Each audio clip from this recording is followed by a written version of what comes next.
নমস্কাৰ, মই জগদীশ চন্দ্ৰ দাস। আজি আমি এটা নতুন ভিডিঅ'লৈ আহিম ছাগলী।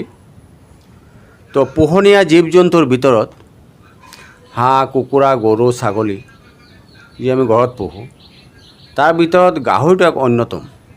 গাহৰি নহয়, এই ছাগলী।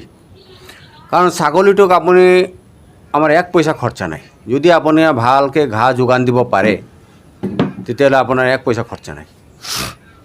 তো এই ছাগলীটো মই যি চালোঁ, এইটো যদি ভালকৈ পুহিব পাৰে তাৰ আপুনি দুটা লাভ হ'ব।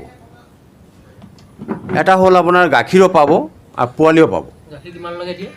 এই ছাগলীয়ে প্ৰথম বছৰ যদি তো প্ৰায় এটাই পোৱালি দিয়ে। এটা পোৱালি দিলে প্ৰথম বছৰ 2 টাইমত প্ৰায় 1 লিটাৰ গাখীৰ পাব, প্লাছ আপোনাৰ পোৱালিটোও জীয়াই থাকিব। তাৰ ছেকেণ্ড যেতিয়া বিয়ন দিব, ছেকেণ্ড বিয়ানত আপুনি 2 লিটাৰ গাখীৰ পাব 2 টাইমত, এই তোতাপুৰী ছাগলীটোৱে। আচ্ছা, যেতিয়া আপোনাৰ 3 বিয়ান দিব, 3 বিয়ানততো আপোনাৰ মোটামুটি মানে 2.5 লিটাৰমান দেখিছোঁ মই এই দিয়াৰ গাখীৰ। আৰু ছাগলীৰ গাখীৰটো মানুহৰ বাবে বৰ উপযোগী, কাৰণ এইটো ডাইজেষ্টিবল, খুব সোনকালে হজম হয়। আৰু মানে বেমাৰী মানুহ বা আমাৰ সৰু ল'ৰা ছোৱালী চৰ্দি কাহ কিবা হ'লে বহুতেই আগতে চাইছোঁ যে ছাগলীৰ গাখীৰ খুৱায়। ছাগলীৰ গাখীৰ আমাৰ মোটামুটি দৰৱে কামেই কৰে। তো সকলোতো আৰু গাহৰি পোহা, হাঁহ কুকুৰা পোহা বা এনেকৈ সুবিধা নাই। যাৰ ওচৰত এনেকৈ চৰণীয়া পথাৰ আছে বা গা যোগান দিয়া ব্যৱস্থা আছে, তেওঁলোকে ছাগলী পোহক। কাৰণ ছাগলীটোত আমাৰ এটা কথাই কওঁ যে বন খাই ধন ঘটিব পাৰোঁ। তো এই ছাগলী আপুনি প্ৰাকৃতিকভাৱে যিবোৰ ঘাঁহ পোৱা যায়, এই ঘাঁহ খোৱালে আপোনাৰ প্ৰফিটটো বেছি।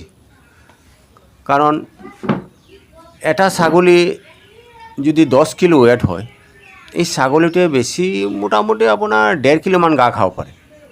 1.5 কিলোমান ঘাঁহ দিব আৰু এপোৱামান দানা দিব। তো এই দানাটো যদি আপুনি মিশ্ৰণ কৰি বনায়, তাত চাপৰ লাগে, মকই লাগে, চয়াবিন লাগে, মিনাৰেল মিক্সচাৰ, নিমখ আৰু আপোনাৰ ড্ৰাই মিল্ক পাউডাৰ, শুকান গাখীৰৰ পাউডাৰ লাগে। মানে এনেকুৱা দানা বনালে, নহ'লে ছাগলীয়ে ফটলে দানাটো খাব নোখোজে। আৰু গাখীৰৰ পাউডাৰটো দিলে খুব টেষ্টি হয়। এইটো বনাব লাগে। তো আপোনাৰ পিছৰ নেক্সট ভিডিঅ'ত আমি ছাগলী দানা ফৰ্মুলাটো দিম। ৰেডিমেড দানাটো মাৰ্কেটত এতিয়া অহা নাই। মই কিন্তু ছাগলীত দেখা নাই। মানে মাছ, গাহৰি, কুকুৰা চবৰ আহে, কিন্তু ছাগলীৰ দানাটো এক্সট্ৰাকৈ এতিয়ালৈকে অহা নাই। ছাগলীটা কোনো কাৰোবাৰ যদি প্ৰয়োজন হয় বিক্ৰী কৰিম। বডি ৱেটটো আপোনাৰ সৰুটো 18 কিলো আৰু ইয়াৰ ভিতৰত ডাঙৰ যিটো 25 কিলো। 25 কিলো আছে। তো এইবোৰ এতিয়াও পোৱালি দিয়া নাই নতুন অৱস্থাত। তো এই যমুনাপুৰ এইটো আপোনাৰ তোতাপুৰীটো এবছৰত, আগতে মই ৰাখিছিলোঁ ছাগলীটো, এবছৰত আপুনি 25 কিলোমান ৱেট হয়। আৰু 2 বছৰ ৰাখিলে 35 এনেকৈ হৈ যাব, 35 কিলোমান হৈ যায়। কিন্তু যদি 3 বছৰমান থ'ব পাৰে তো 60 কিলোলৈকে একদম আৰামত আহে।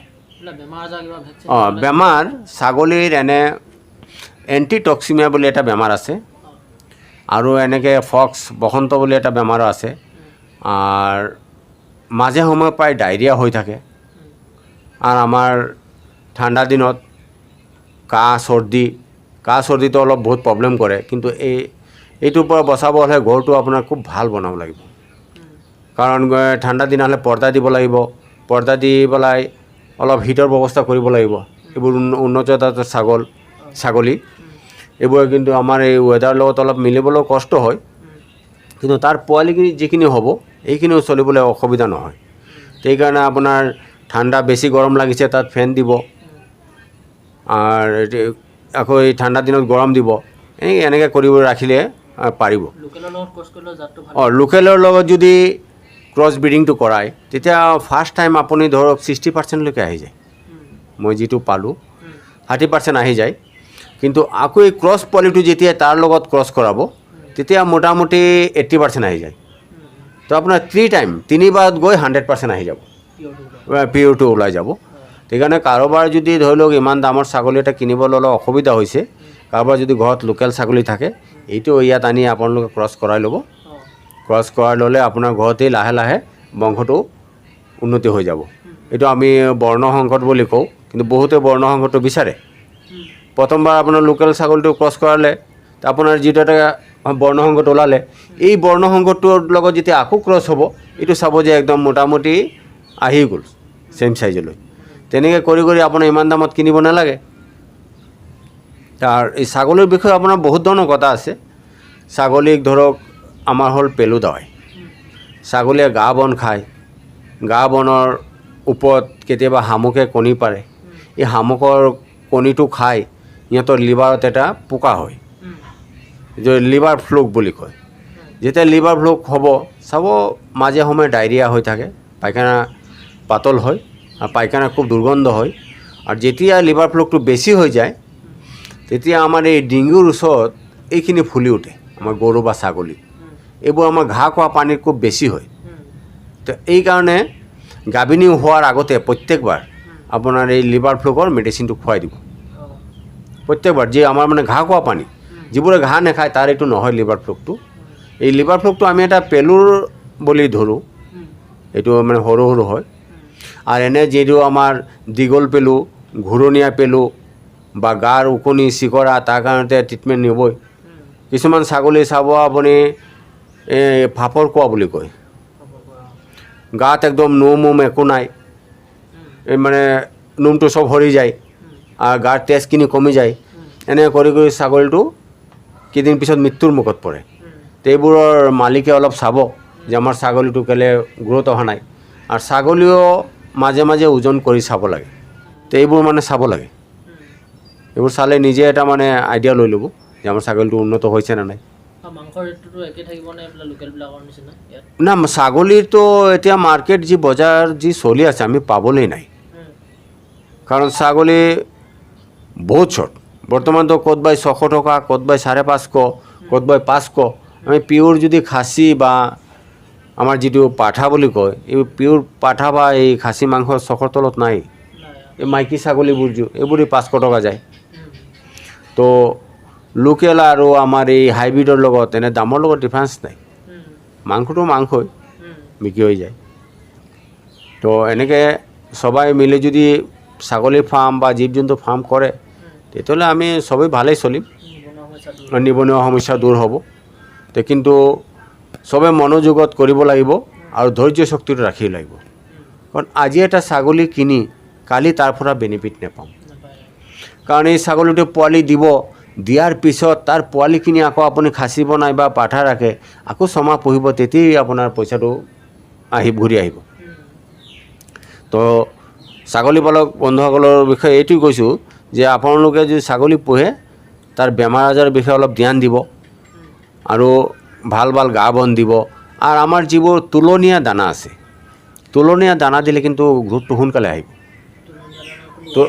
তুলনীয়া দানা যেনেকৈ ধৰি লওক আমাৰ ঘৰৰ শাক পাচলি বাকলি চাকলি এইবোৰ খায়, পেলনীয়া না, তুলনীয়া দানা যিটো মই নিজে প্ৰস্তুত কৰোঁ, নিজে ঘৰত যিবোৰ প্ৰস্তুত কৰোঁ, যেনেকৈ মাকৈ গুড়ি বা এই ৰাইচ পলিচ, চাপৰ, চয়াবিন গুড়ি, এইবোৰতো তুলনীয়া দানা। এই তুলনীয়া দানাটো দিলে গ্ৰোথটো সোনকালে আহি যায়। কাৰণ ঘাঁহ বন আজি 2 কিলো ঘাঁহ আৰু 200 গ্ৰাম দানাৰ তুলনায়, আজি 2 কিলো ঘাঁহ খাই যিটো ভিটামিন পাব, 200 গ্ৰাম দানাৰ দ্বাৰা সেইটো ভিটামিন পাব। তো এইকাৰণে আমি দানাটো যদি খোৱাওঁতে গ্ৰোথটো সোনকালে আহে। যেনেকৈ ধৰি লওক আপুনি বনৰীয়া গাহৰি এটা, তাক কোনে দানা দিয়ে? তাকতো দানা নিদিয়ে। এই হাবিতে এই ঘাঁহ বন এইবোৰ খাই জীয়াই থাকে, কিন্তু তাৰ গ্ৰোথটো বহুত শ্ল'। এবছৰত গৈ বেছি হ'লে 20 কিলো 15 কিলো খাব, খুব খায়। লোকেল ছাগলী খায়। মই আগতে পুহিছিলোঁ ছাগলী, এতিয়া অলপ মানে ফাৰ্মৰ কামৰ কাৰণে মই নোৱাৰিছোঁ। কিন্তু এই লোকেল ছাগলীক যদি দানা খুৱাওঁ, 6 মাহতে 10 কিলো মিট পাই যাবা আমি লোকেল, একদম আৰামত। তো মই নিজে প্ৰমাণ কৰি চাইছিলোঁ। কিন্তু ছাগলীৰ কাৰণে অলপ যাৰ চৰণীয়া পথাৰ থাকে তাৰ কাৰণে ভাল। কাৰণ আমাৰ ইয়াতে মাটি অলপ কম, তুমি দেখিছাই, এই কম মাটিতে ছাগলী পোৱাটো বৰ কষ্ট হৈ যায়। আৰু সিহঁতে জাবৰ কাটা পানীৰ কাৰণে অলপতো ঘাঁহ লাগে।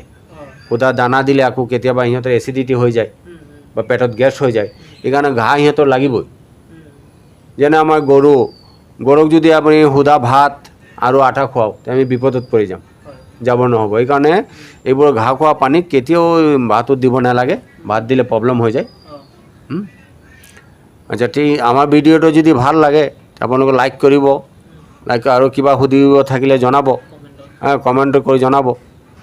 আৰু আগলৈকে আমি চেষ্টা কৰিম ভাল ভিডিঅ' বনাবলৈ, যাতে আপোনালোকৰ উপকৃত হয়। নমস্কাৰ।